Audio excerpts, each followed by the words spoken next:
Bien, bonjour et bienvenue à tous dans la chaleur de cet amphithéâtre Marguerite de Navarre que nous retrouvons pour une dernière séance avant une reprise dans quelques mois. Alors, la dernière fois, nous avons mesuré la largeur et la profondeur du fossé linguistique que les premiers traducteurs des sources bouddhiques en chinois ont dû surmonter et combien la centralité chinoise, sous la forme spécifique du sentiment d'universalité produit par son écriture, comparée à la multiplicité des écritures alphasyllabiques, donc combien cette centralité chinoise a peiné à se remettre en question, ne serait-ce que sur un plan linguistique. Et pourtant, non seulement des moines bouddhistes chinois comme Fa Xian, au tout début du Ve siècle, ont éprouvé le besoin de faire toute la route jusqu'en Inde, mais certains d'entre eux, comme Tao Zheng, compagnon de route de Fa Xian, sont allés jusqu'à décider tout simplement de rester en Inde et de ne plus retourner en Chine, considérée comme cette maudite terre marginale ou terre des confins. Nous avions vu la récurrence de cette expression pienti, les terres au-delà des confins. Et plus de 2 siècles plus tard, le même dilemme s'est présenté au très célèbre Xuanzang, ce moine qui est devenu le héros d'une légende populaire, donc le Xiaoji, donc le récit du voyage vers l'Ouest, avec toutes ces versions littéraires, cinématographiques et autres. Donc ce moine Xuanzang, qui lui aussi a fait le voyage jusqu'au pays du milieu, c'est-à-dire ce qu'on appelait en chinois le Zhongguo, qui est, je le rappelle, la traduction du sanskrit Madhya Desh, c'est-à-dire le nord de l'Inde, qui est le pays du Bouddha. Donc voici la route de Xuanzang et le portrait très fameux de notre moine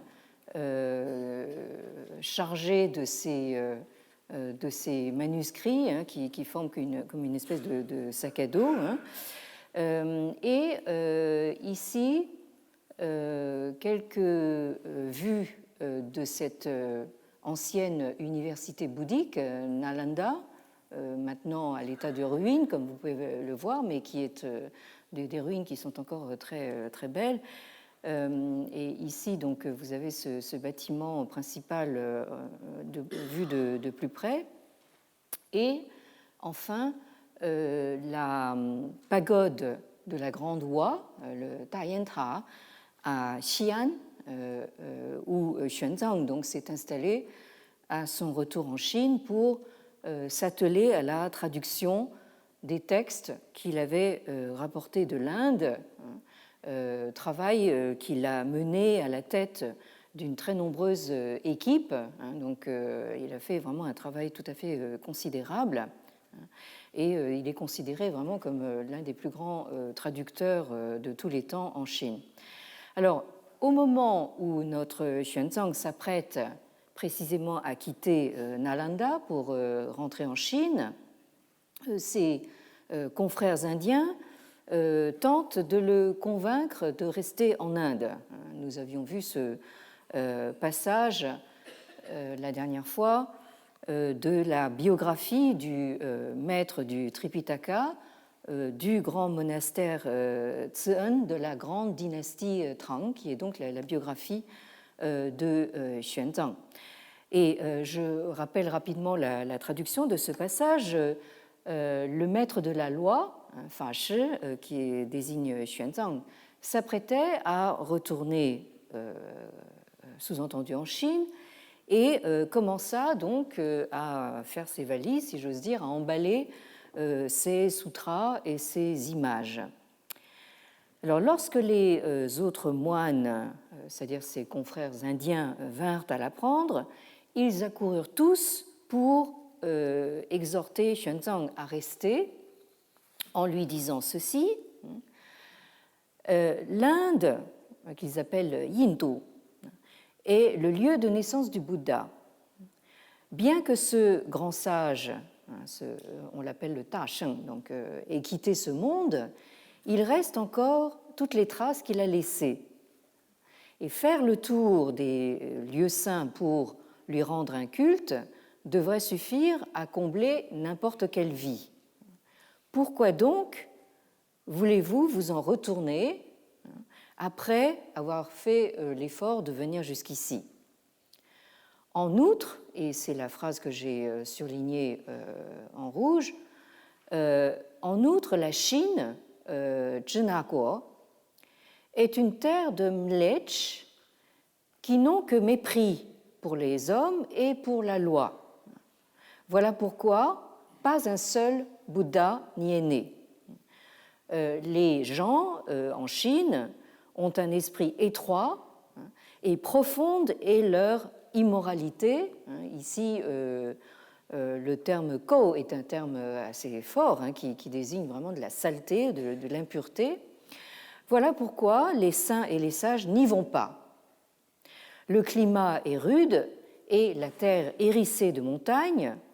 Voilà bien de quoi être nostalgique ou voilà bien de quoi y réfléchir à deux fois. Donc ici, le raisonnement, c'est que la Chine, c'est vraiment un pays de sauvages. Pourquoi est-ce que, après être venu jusqu'à la terre du Bouddha, pourquoi est-ce que vous auriez envie d'y retourner? Alors nous avons observé d'abord que dans la bouche de ces moines indiens, la Chine est désignée de manière phonétique, c'est-à-dire sous le nom de Zhenaguo, le pays de Zhena. Zhena étant la translittération phonétique du sanskrit china, qui est lui-même une translittération du chinois Qin, donc la première dynastie impériale. Et il est intéressant de noter à ce propos que cette désignation purement phonétique, qui fait totalement abstraction donc de la notion de centralité chinoise qui est dans Zhongguo, le pays du milieu, cette désignation a été reprise bien plus tard au Japon, notamment à l'époque Meiji, au XIXe siècle, par des Japonais qui voulaient ainsi affirmer leur volonté de ne pas reconnaître la centralité chinoise et revendiquer ainsi la centralité pour le Japon. Autrement dit, appeler la Chine China, puisque c'est comme ça qu'on prononce Zhena en japonais, appeler la Chine China, c'est implicitement refuser de la reconnaître comme Zhongguo, en japonais Chugoku. Donc actuellement, le Japon est revenu maintenant à l'ancienne appellation de Chugoku, c'est-à-dire le pays du milieu, mais vous voyez ici quel est l'enjeu justement de la translittération. Alors, j'ouvre ici une parenthèse. Je pense que vous aurez tous remarqué qu'il n'a pas encore été question du Japon dans ce cycle de cours qui était parti la fleur au fusil pour sonder les conceptions entretenues par la Chine, l'Inde et le Japon concernant leur capacité, la capacité de leurs civilisations respectives à envisager l'autre et à s'universaliser. Or, même sans avoir l'ambition démesurée d'épuiser la question, nous avons dû nous rendre à l'évidence qu'à peine avions-nous trempé le bout du doigt dans les rapports entre l'Inde et la Chine que nous nous sommes trouvés engouffrés dans des problèmes certes passionnants, mais d'une complexité considérable, comme vous avez pu le constater, qu'il était donc impossible d'expédier en quelques sessions. Alors, il faut dire aussi que l'Inde et la Chine sont deux très gros morceaux et que j'ai sans doute eu les yeux plus grands que le ventre et eu tort de mettre le mot fin à ce cycle. Toujours est-il que le rapport de la Chine au Japon est une autre paire de très grandes manches qu'il nous faudra aborder dans un autre cycle et probablement sous un autre angle. Alors, je referme pour l'instant la parenthèse et je reviens non pas à nos moutons mais à nos moines indiens qui n'hésitent pas à parler de la Chine comme d'un pays de mlech. Vous avez entre parenthèses ce mot en sanskrit. Ce mot dont on a vu que dans la pensée brahmanique de l'Inde ancienne, que c'est un terme discriminatoire s'il en fut, puisqu'il est censé englober tous ceux qui sont en dehors de ce qui est considéré comme le monde civilisé, c'est-à-dire tous ceux qui sont en dehors de la communauté des Aryens, alors, communauté qui est à prendre au sens autant rituel que religieux, que social et aussi, de manière très importante, linguistique. Et au point que ce mot mlech se trouve souvent traduit en langue européenne par barbare, barbarians, etc., où là, en fait, on reprend la notion grecque de barbaros. Autrement dit, une sorte d'équivalent de pendant du mot chinois hu. Et vous voyez qu'il est ici translittéré en chinois par trois caractères qui sont, vous les voyez ici, je n'ai pas mon pointeur, mais vous les voyez ici, donc mie, lie, che. Alors, mie, ça veut dire dédaigner ou mépriser. Lié, ça se réfère à quelque chose de pervers ou de subversif.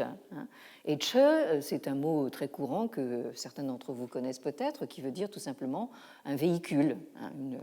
Maintenant, ça désigne une voiture. Alors, c'est donc, si on traduit littéralement, donc un véhicule qui méprise la perversion ou la subversion. Donc là, vous avez, j'attire votre attention sur cette translittération parce que vous avez ici un très bel exemple de translittération assez exacte pour une fois, donc mliech, transcrit par mliech, et combiné en même temps avec une transposition de sens, c'est-à-dire avec toutes ces connotations négatives.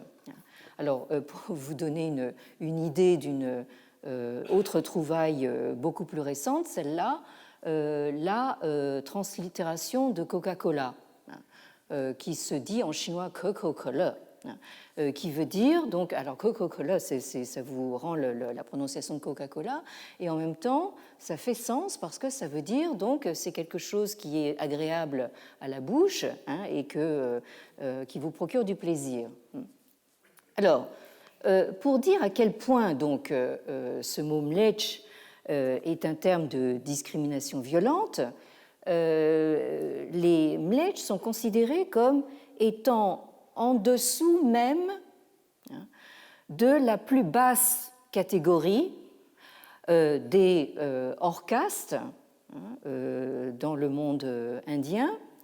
C'est cette plus basse catégorie qu'on appelle les chandals. Alors, vous vous rappelez peut-être que nous avions lu ce passage du Fuguoji, c'est-à-dire donc du récit sur les pays bouddhiques de Fa Xian, à la section 40, qui nous parle justement de ces Chandals. Donc nous avons un témoignage intéressant d'un moine chinois voyageant en Inde donc au IVe, début du Ve siècle, et qui nous dit ceci. Alors, il s'agit en réalité d'un passage qui décrit Zhongguo, le pays du milieu, c'est-à-dire donc le Bangladesh, qui est décrit ici en termes extrêmement idéalisants, comme vous allez le voir. Je rappelle rapidement la traduction. À partir de là, les territoires situés au sud sont appelés le Zhongguo, royaume du milieu, Bangladesh. Dans ce royaume du milieu, le froid et le chaud sont tempérés, il n'y a pas de givre ni de neige, oui, merci. Le peuple y est riche et heureux, il n'y a ni recensement ni règles administratives, seuls ceux qui cultivent les terres royales payent le profit de la terre. Si les gens désirent s'en aller, ils s'en vont, s'ils désirent rester, ils restent. Autrement dit, pas de système chinois de hukou ici. Les rois gouvernent sans recourir à l'appareil des supplices. Celui qui est coupable paye seulement une amende en fonction de la gravité, légère ou importante du délit. Même s'il a tenté à nouveau de faire des vilainies ou des désordres, on ne lui coupe que la main droite et c'est tout. Bon, enfin, c'est quand même assez dissuasif pour ne pas encore récidiver. Les serviteurs, les gardes et l'entourage du roi reçoivent tous des émoluments. La population du pays tout entier ne tue pas les êtres vivants, ne boit pas de vin, ne mange pas d'oignons et d'ail, sauf les Chandals. Vous avez l'expression donc surlignée en rouge, donc Chandal translittéré en Chantolo. Alors, le nom de Chandal correspond aux gens mauvais, Euren. Ils vivent séparément des autres. Lorsqu'ils pénètrent en ville ou sur le marché, ils frappent un morceau de bois pour s'annoncer, pour être différenciés. Les gens, alors, les reconnaissent et les évitent. Ils n'ont pas de contact qui les souillerait, qui les offenserait. Dans ce pays, on n'élève pas de porcs et de poulets. Alors ça, évidemment, ça ne manque pas de frapper l'esprit d'un Chinois, forcément. On ne vend pas d'animaux vivants.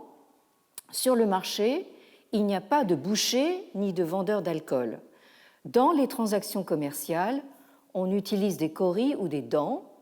Seuls les Chandals pêchent, chassent et vendent de la viande. Alors, vous remarquerez qu'encore aujourd'hui, en Inde, vous avez ces castes extrêmement basses, qu'on a appelées un peu vite dans le vocabulaire occidental les intouchables, mais toujours est-il que justement ces castes qui manipulent la viande ou le cuir animal sont considérées comme impures. Alors, vous avez ici le témoignage d'une très grande historienne indienne, probablement l'une des plus grandes contemporaines, du nom de Romila Thapar, qui a écrit de nombreux ouvrages sur l'histoire de l'Inde ancienne. Vous avez par exemple celui-ci qui est à l'image, qui s'intitule Early India, From the Origins to AD 1300, donc l'Inde ancienne, depuis les origines jusqu'en l'an 1300 de l'ère chrétienne, paru aux éditions Penguin en 2002. Mais Romila Thapar est également on pourrait dire, une intellectuelle publique qui intervient dans le débat public encore maintenant. Elle a 80 ans passés, mais en pleine forme. Et Dieu sait qu'en Inde, actuellement, avec l'accession de Modi donc, à la position de Premier ministre, les débats vont bon train concernant donc justement les fondamentalistes hindous. Et Romila Thapar n'a pas froid aux yeux, elle n'a pas peur d'intervenir dans le débat. Alors là, ce qui m'intéresse pour l'instant, c'est cet article qu'elle a publié en 1971 dans la revue Comparative Studies in Society and History, donc les études comparatives sur la société et l'histoire, article qui s'intitule The Image of the Barbarian in Early India, donc l'image du barbare dans l'Inde ancienne, où elle dit ceci, je la cite d'abord en anglais: The case of the Chandals is exceptional, the emphasis being on impurity and not on a difference in culture. They were regarded as so polluting that they had to live outside the village or town. Donc elle nous dit que le cas des Chandals est exceptionnel puisque l'accent est mis sur leur impureté et non sur une différence de culture. Et ces Chandals étaient considérés comme tellement polluants qu'ils étaient obligés de vivre en dehors donc, des villages et des villes. Et comme on l'a vu dans le témoignage de Fashien, donc de s'annoncer pour que les gens puissent s'écarter à temps et ne pas entrer en contact avec eux. Et Romila Thapar ajoute quelque chose d'intéressant concernant les Chinois. Elle nous dit « Among the foreigners with whom there was a fair amount of contact, especially through trade, were the Chinese, the Arabs and the Turks, all of whom were of course considered mlich. Contact with the Chinese goes back to the 3rd century BC through trade in silk. Although silk was greatly appreciated in India, the Chinese were firmly relegated to the ranks of the barbarians and their land declared unfit for Shraddha rites. Alors donc, parmi les étrangers avec lesquels il y avait une certaine quantité de contacts, spécialement à travers le commerce, il y avait donc les Chinois, les Arabes et les Turcs, tous étant bien évidemment, elle dit of course, considérés comme des mlech. Les contacts avec les Chinois remontent au IIIe siècle avant l'ère chrétienne à travers le commerce de la soie.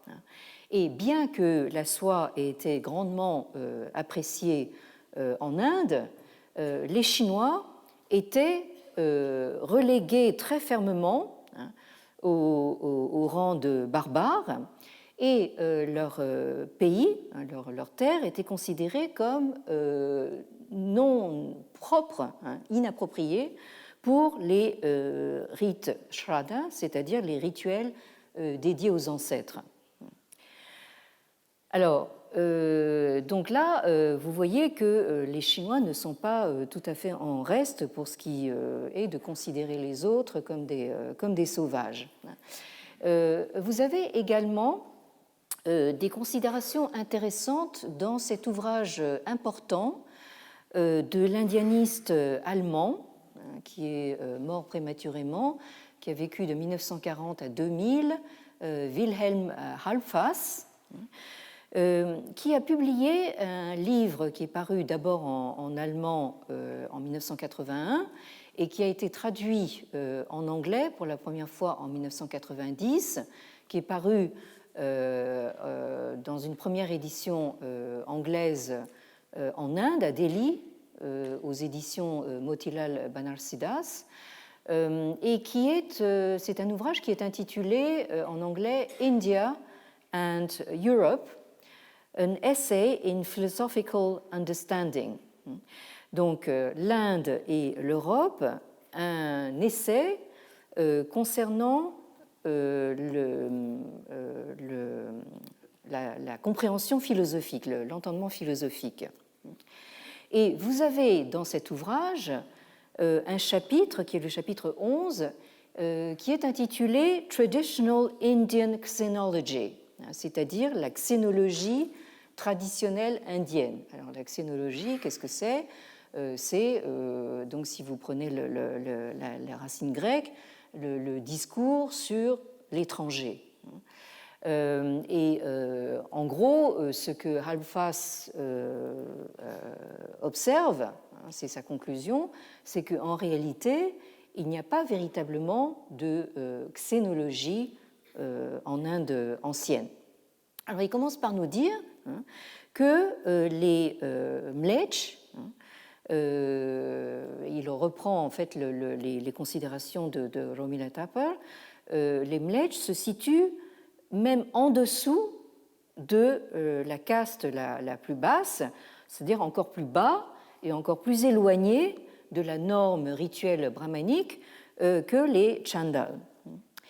Et Halbfass nous explique que, en réalité, au lieu de nous représenter l'ordre hiérarchique de manière verticale, puisqu'on a dit jusqu'à maintenant donc une caste encore plus bas que la plus basse caste, on peut essayer justement de visualiser ce schéma justement de pensée sociale et xénologique comme une séquence de cercles concentriques qui tournerait autour d'un centre de pureté rituelle et de perfection rituelle.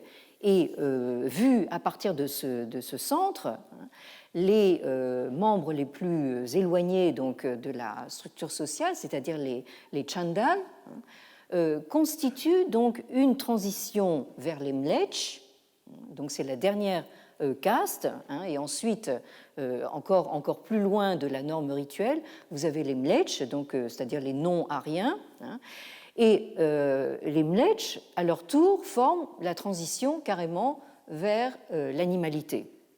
Donc les Mlech, c'est la dernière catégorie humaine, ou plutôt subhumaine, avant les animaux. Donc vous voyez combien ça peut faire plaisir à un Chinois de se retrouver, donc, ou à un Arabe, ou un Turc d'ailleurs, enfin de se retrouver donc catégorisé comme ça. Alors, bien sûr, Halbfass précise que cette perspective, c'est celle des brahmines, des brahmanes, qui sont les auteurs, bien évidemment, de la majorité des textes qui nous expose cette représentation.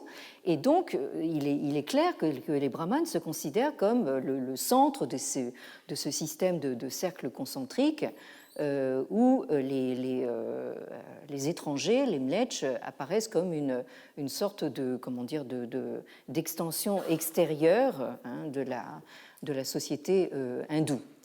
Et Halbfass rappelle également quelque chose qu'on trouve déjà dans les Upanishads, c'est-à-dire donc qu'il faut absolument pour un brahmane éviter tout contact avec les Mlech.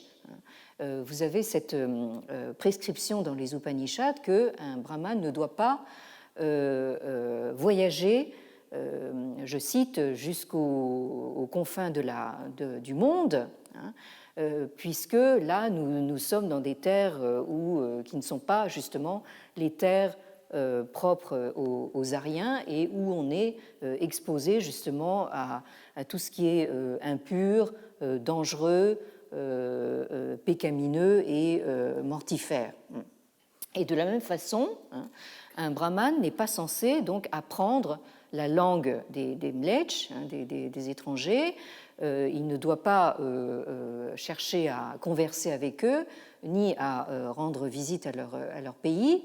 Et bien sûr, c'est absolument en fait déconseillé de rendre la langue sanscrite, la langue sacrée des dieux, accessible donc aux barbares étrangers. Alors, Halbfass continue en remarquant que avec l'apparition des Jains et des bouddhistes, évidemment, tout change. C'est-à-dire que les Jains et les bouddhistes s'opposent de façon assez marquée à la vision donc, des brahmanes, puisque pour eux, le facteur héréditaire est remplacé par des critères donc, éthiques. Il y a, nous dit Halfas, dans le bouddhisme Hinayana, le bouddhisme ancien du petit véhicule, déjà une attitude universaliste et missionnaire qui devient évidemment d'autant plus accentuée avec le bouddhisme Mahayana, c'est-à-dire le bouddhisme du grand véhicule, celui qui s'est le plus répandu en Chine. Et nous avions vu justement que le maître bouddhiste idéal, c'est celui qui justement sait adapter son enseignement au mode de compréhension de ses disciples.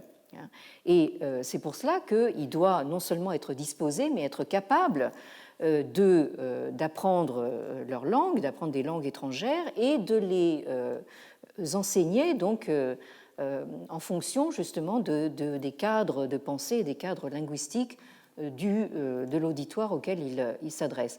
Et on sait, nous l'avions vu, que le Bouddha lui-même n'a pas enseigné en sanskrit, mais dans une langue vernaculaire, donc parlée dans le nord-est de l'Inde.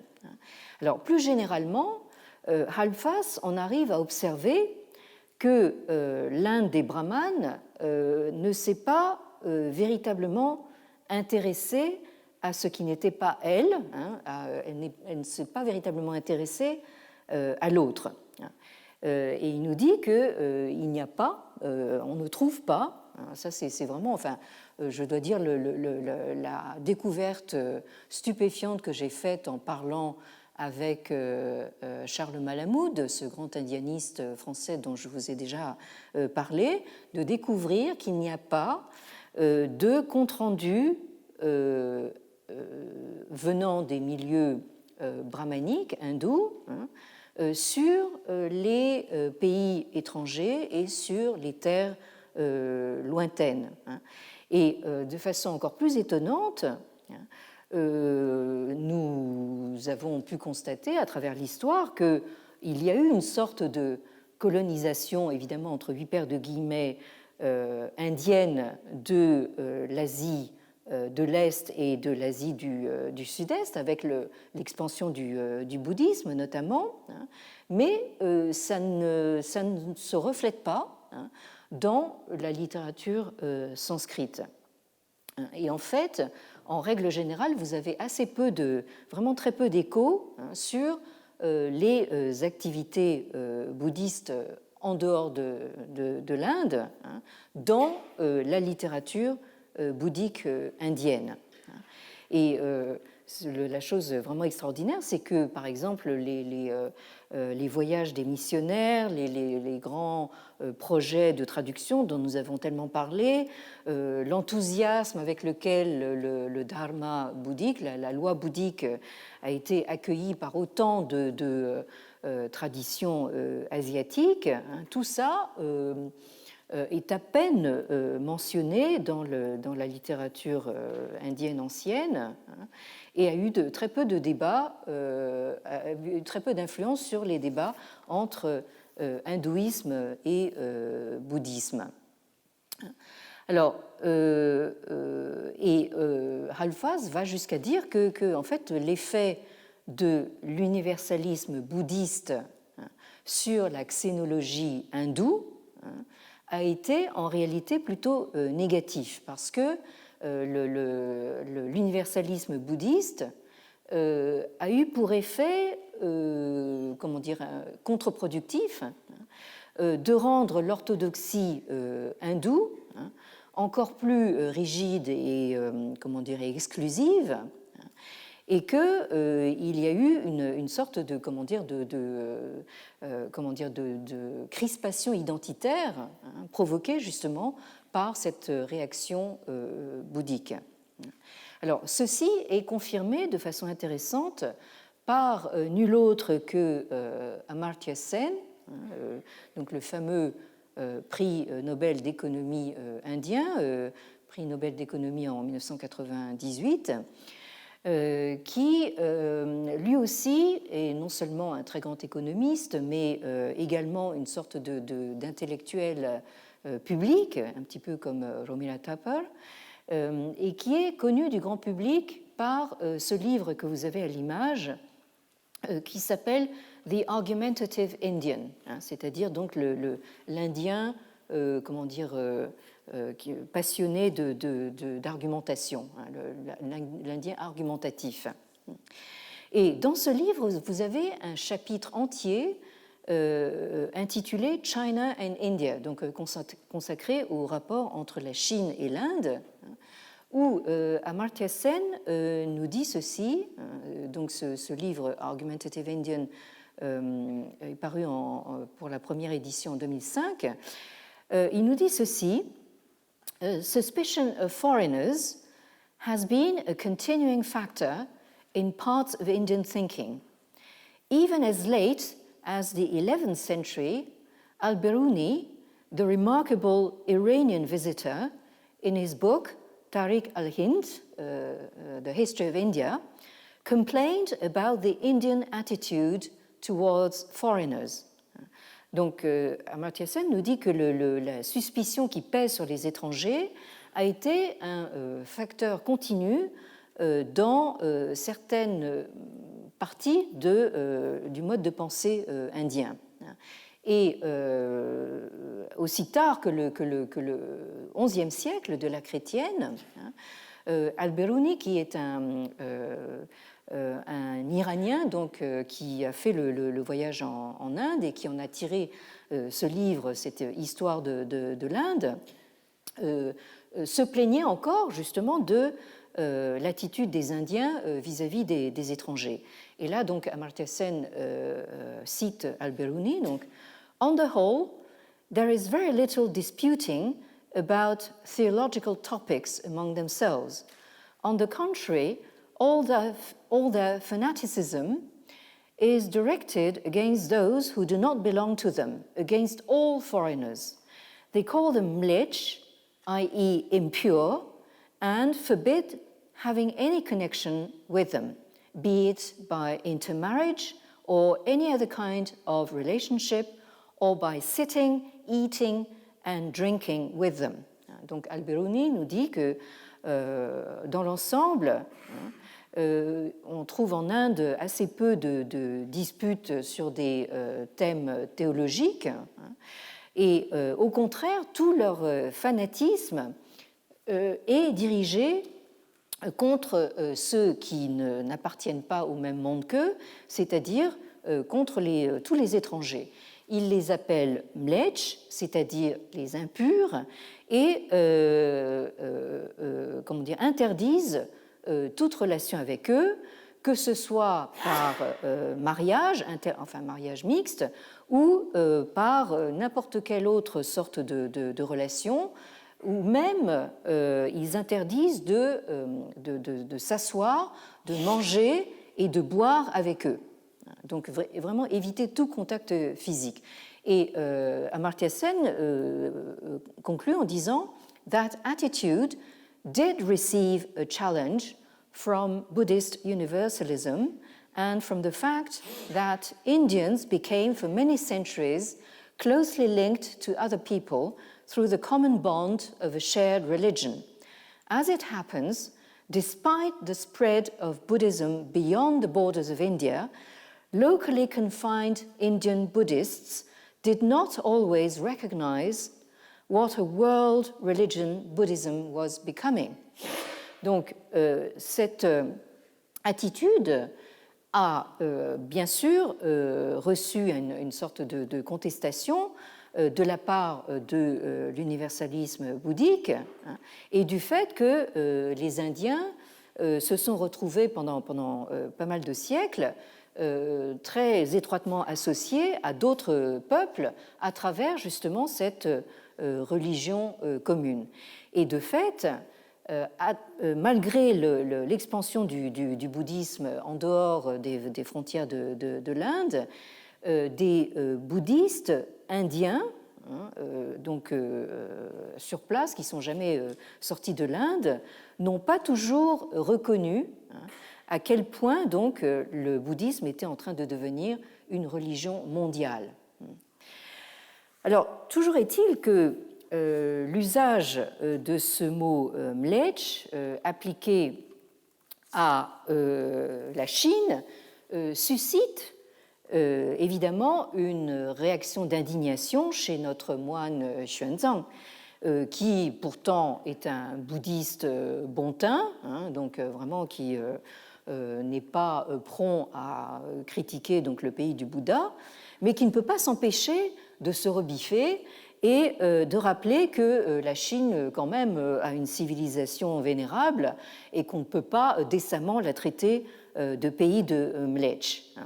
Alors, vous avez la suite du texte de la biographie de Xuanzang ici à l'image, et vous avez la réponse sur la deuxième partie de la diapositive de notre Xuanzang. 法师报曰：法王立教，义上流通，岂由自得沾心而以为物。 Donc, le maître de la loi, c'est donc Xuanzang, répondit le Fa Wang, le roi de la loi, c'est-à-dire le Bouddha, a instauré son enseignement de façon à ce que son message soit diffusé partout. Comment donc pourrions-nous en garder pour nous seuls le bénéfice en laissant tomber ceux qui n'ont pas encore connu l'éveil? Donc, je traduis un peu librement ici, pour nous qui avons Zhanxin, c'est-à-dire littéralement qui avons eu notre cœur-esprit, comment dire, humecté par la rosée bienfaisante de la loi bouddhique. Donc, comment est-ce que nous pourrions garder ça pour nous et laisser de côté donc se débrouiller ceux qui n'ont pas encore connu l'éveil? 且彼国一贯积极 法度可尊，君圣臣忠，父慈子孝，贵人贵义，上慈上贤. Alors là, vous avez un bel exercice de phraséologie confucéenne. En outre, dans ce Piguo, alors Piguo, c'est un démonstratif qui veut dire là-bas. Vous avez Tsi ici, et Pi, c'est là-bas. Donc, dans ce pays là-bas, c'est-à-dire la Chine, les gens sont habillés dignement et les lois sont respectées. Autrement dit, nous ne sommes pas exactement des sauvages. Le souverain est sage et les ministres loyaux. Les pères sont aimants envers leurs fils et les fils filiaux envers leurs pères. On valorise la vertu d'humanité et le sens du juste. On fait honneur aux anciens et aux sages. 加以适动幽微，至于神气，体天作则，七爻无以引其文，社稷分时，六律不能掏其管. Alors, il faut ajouter que en Chine, le savoir est profond jusqu'à l'insondable et que la sagacité rejoint le divin. Alors, les Chinois prennent le ciel comme modèle et les 7 planètes n'ont pas de secret pour eux. Ils ont inventé des instruments pour diviser le temps et les 6 tons musicaux n'ont pas de secret pour les instruments avant. 故能趋意飞走，感治鬼神，消息阴阳，利安万物. C'est ainsi qu'ils ont été capables de dompter les animaux, de se mettre au diapason des démons et des esprits, de s'adapter aux fluctuations du yin et du yang et d'apporter paix et bienfait aux 10 000 êtres. Autrement dit, la Chine, ce n'est pas un pays de barbares noyés dans le chaos. Au contraire, c'est une terre tout à fait bien gouvernée. 自以法东批贤重大乘，定水成明，皆相吩咐. Depuis que, alors là, maintenant, on passe de la phraséologie confucéenne à la phraséologie bouddhique. Alors, depuis que la loi léguée par le Bouddha s'est répandue à l'Est, les Chinois donc ont mis l'accent sur le Dacheng, c'est-à-dire le grand véhicule, à savoir le Mahayana.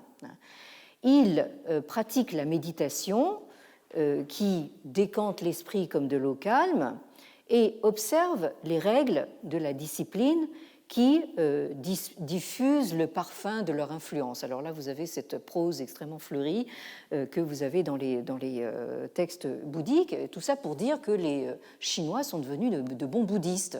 Bon, non seulement ils ne sont pas des sauvages, mais ils ont même été capables d'adopter donc le message bouddhique. 法性造型，愿与实地其功。连长熏修以至三生为己. Alors, ils ont fait vœu de parvenir à l'illumination et aspirent à atteindre la 10e terre, c'est-à-dire le 10e degré de la voie du Bodhisattva. Ils joignent les mains et cultivent leur esprit afin de parvenir à la réalisation des 3 corps du Bouddha. Alors tout ça, ça fait allusion à des éléments de la doctrine bouddhique qui serait trop long de développer pour l'instant. Donc les 3 corps, le Senshin, les 3 corps du Bouddha, c'est le Trikaya, en fait la notion que le Bouddha en réalité se manifeste sous forme de 3 corps. Alors, Xiang Meng Da Sheng Jiang Ling, Qin Mo Fa Hua, 耳成妙说，目击金融，并配长途，未可知也。岂得乘佛不往，遂可轻哉。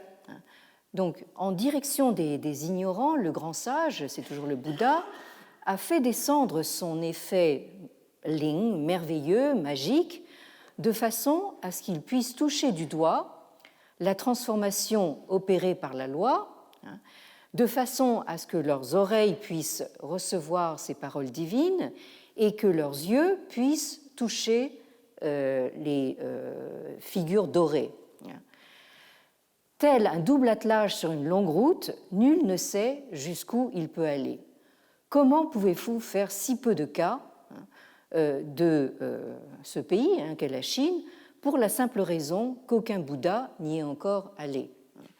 Autrement dit, là, il y a véritablement, vous n'avez pas le argumentative Indian, vous avez le argumentative Chinese, donc le chinois qui se défend en disant, bon, écoutez, vous exagérez un peu quand même, mes amis indiens, comment est-ce que vous pouvez dire que la Chine est un pays de sauvages? La preuve, c'est qu'en fait, nous ne sommes pas des sauvages, nous avons une longue civilisation, nous avons inventé beaucoup de choses et en plus, nous avons été assez sages pour nous convertir au bouddhisme. Alors, concernant donc justement cette opposition entre l'Inde et la Chine et cette façon de se traiter mutuellement donc de barbares, je voudrais vous citer un dialogue entre 2 de nos grands intellectuels français, à savoir Roger-Paul Droit, donc philosophe de son état, et Dan Sperber. Vous avez ici la couverture de ce livre qui s'appelle « Des idées qui viennent », paru chez Odile Jacob en 1999.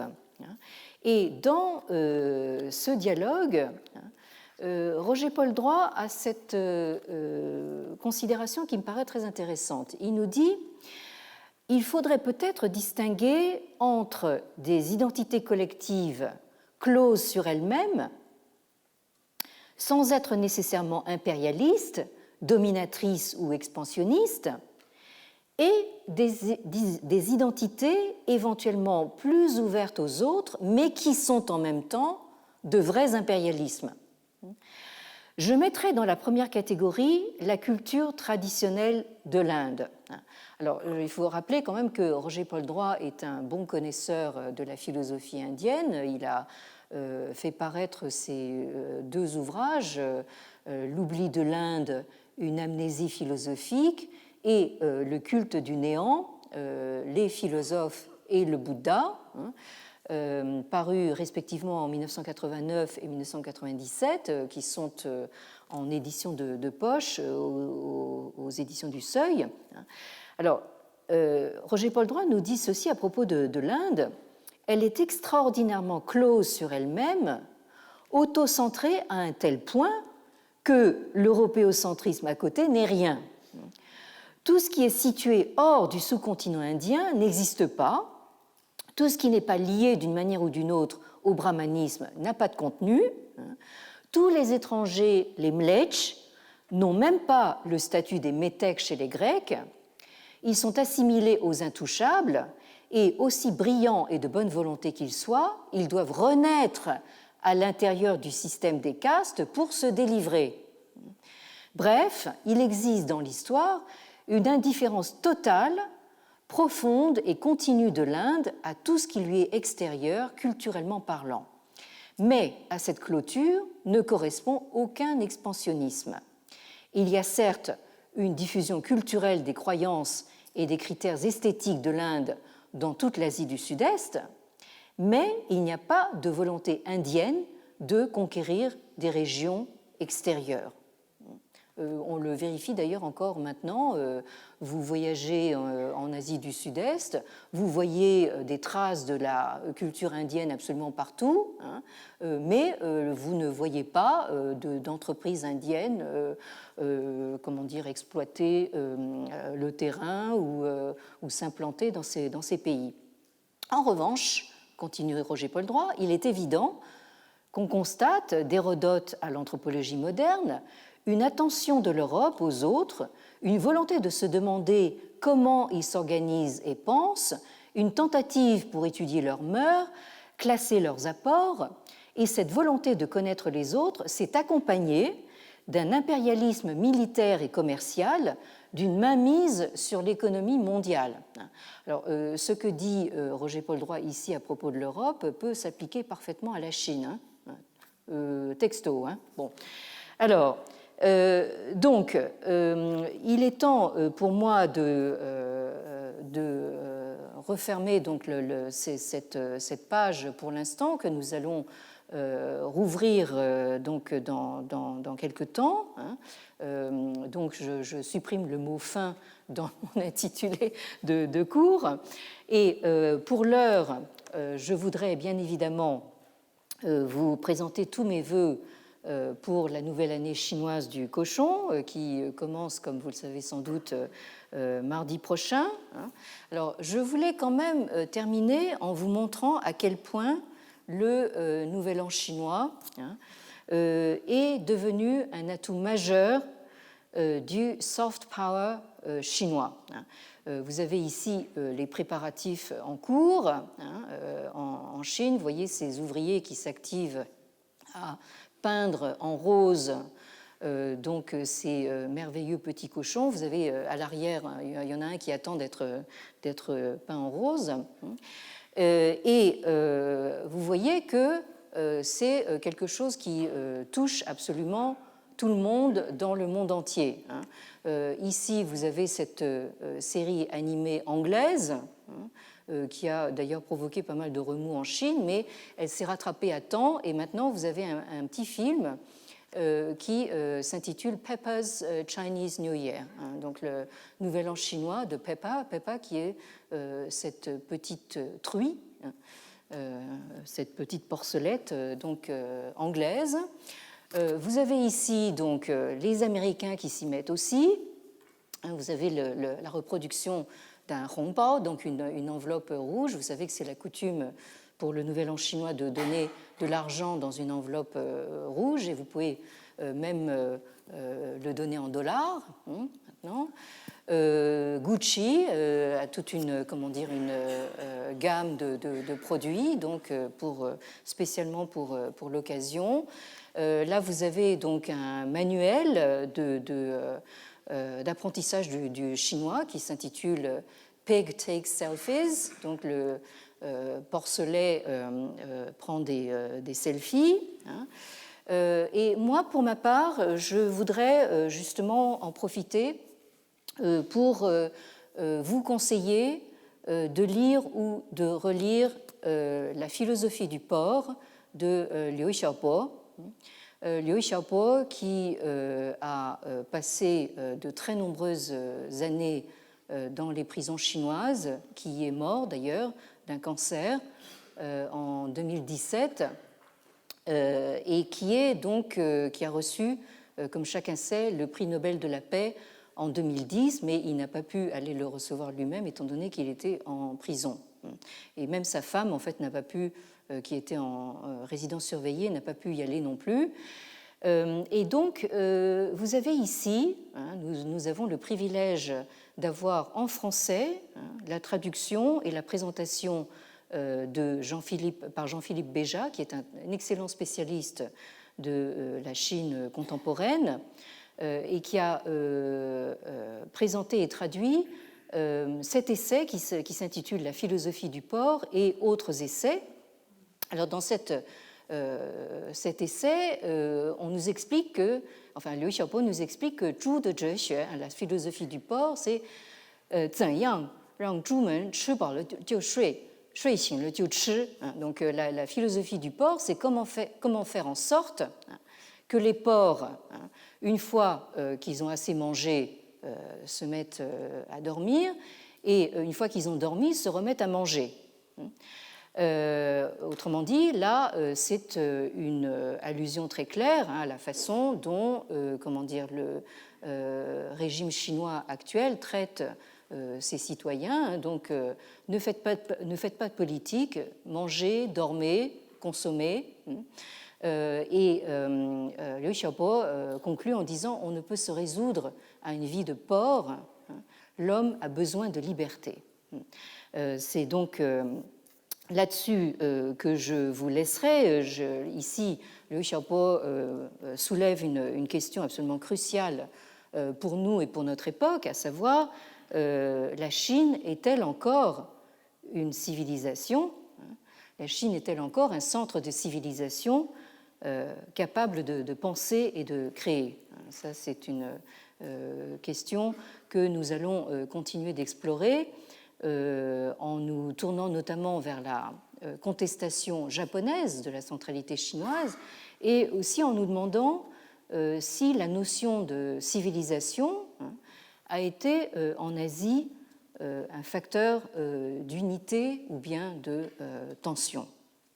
Alors, donc, je vous donne rendez-vous dans quelques mois pour la suite de cette exploration, mais j'espère vous retrouver dès cet après-midi, puisque ici au Collège de France, nous aurons une conférence de Madame Julia Murray, professeure à l'Université du Wisconsin, éminente spécialiste des représentations iconographiques de Confucius, qui va nous parler du culte des reliques de Confucius à 14h30 en salle 2. Et je rappelle rapidement le programme de la suite pour 2019. Donc le mardi 21 mai, nous aurons une conférence de M. John Maycomb de Melbourne en Australie qui nous parlera des rapports entre philosophie chinoise et valeurs universelles précisément.